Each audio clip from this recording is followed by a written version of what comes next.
Hey there, I'm Sarah. Welcome back to the Nook. For today, I'm going to show you 5 exercises that are safe to do for your core, even if you're dealing with diastasis, that separation of your abdominal muscles after having a baby. So we're going to train your core to be strong from the inside out. Come onto your space. I'm going to lay all the way down. Feet flat on the floor for this first one, and it's going to be a pelvic tilt. So start to breathe, and it should be a belly breath, so that belly is rising and falling. Inhale, exhale. And now we're going to tilt the tailbone, ground down through the back, pull everything in, belly button pulls towards your spine.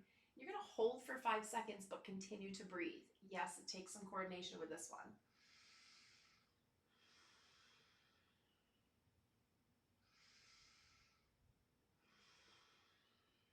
And release. Untuck the tail. The back can come off the ground a little bit if that naturally happens for you. Then you're going to repeat that about 10 times. So we're going to do one more together. So tuck the tail, pull in the abdominals. So they shouldn't be puffing out. It's pulling in, and that might mean you need to lessen your range of motion, and that's okay. And as you hold, you still breathe.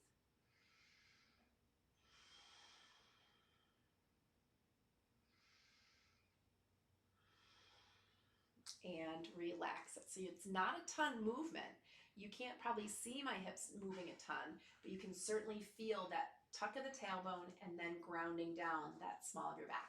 The second we're going to do is transverse abdominal activation, or TA breathing. So it's just the breath. It's just inhale. Exhale, pull your belly button once again down without the pelvic tilt, and hold. And breathe. And hold. And breathe. One more time, hold. And breathe. So it's just a matter of that breath without the pelvic tilt. I wanted you to feel the tilt first. Number 3, we're going to go into a side plank. So roll onto your side, and it's going to be modified.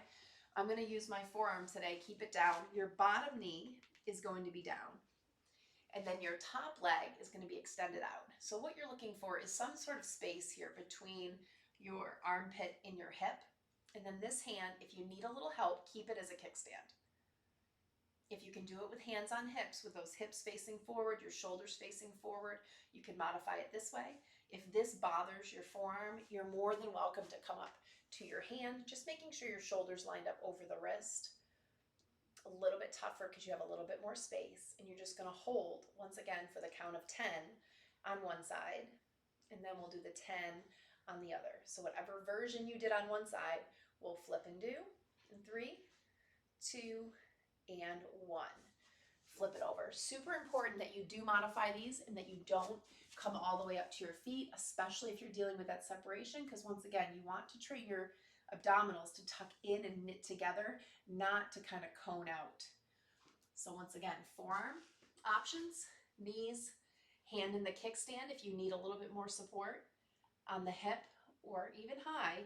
I'm going to do it on my wrist because this bothers my elbow, but if it doesn't, you can be down. So you're pulling everything in. Even though I look stationary, everything's working right through that middle. But I'm still breathing. You're not holding your breath.